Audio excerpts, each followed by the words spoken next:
पंजो पाण पीरी पले वयासीं, चङो थियो जो पेर पंजा झले वयासीं। तकलीफ़ आई पर सुधरी त वयासीं, चोट तो रसाई पर सुधरी त वयासीं।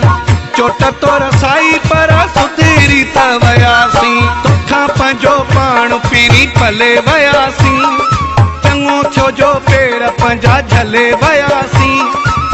तकलीफ़ आई पर सुधरी त वयासीं, चोट तो रसाई पर सुधरी त वयासीं। चोट तो रसाई पर सुधरी त वयासीं।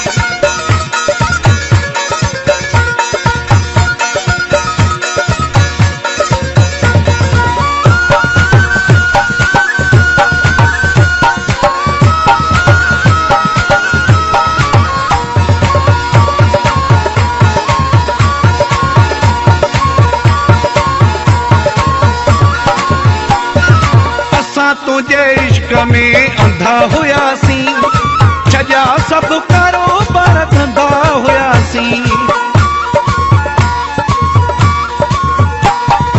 असां तुझे इश्क में अंधा हुयासीं, छजा सब कारोबार धंधा हुयासीं। वरी बि थी भलाई सुधरी त वयासीं, चोट तो रसाई पर सुधरी त वयासीं। चोट तो रसाई पर सुधरी त वयासीं।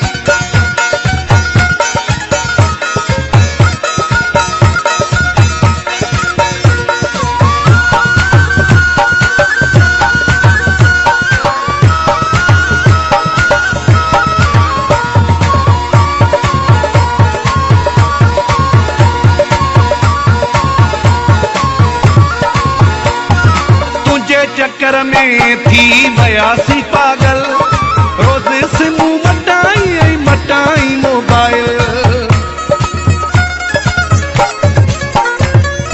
तुझे चक्कर में थी वयासे पागल, रोज सिम मटाई मटाई मोबाइल। उन कई चंगाई पर सुधरी त वयासीं, चोट तो रसाई पर सुधरी त वयासीं।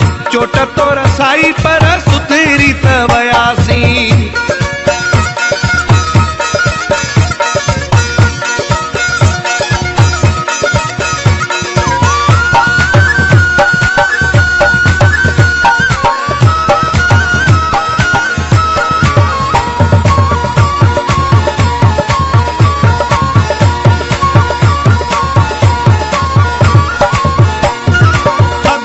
ख़ालिक खे अकुलो अची वियो, धोखे बाज़ खां चंजो ॾाढो बची वियो। दिल ख़ालिक खे अकुलो अची वियो, धोखे बाज़ खां चंजो ॾाढो बची वियो। तो न रहाई पर सुधरी त वयासीं, चोट तो रसाई पर सुधरी त वयासीं।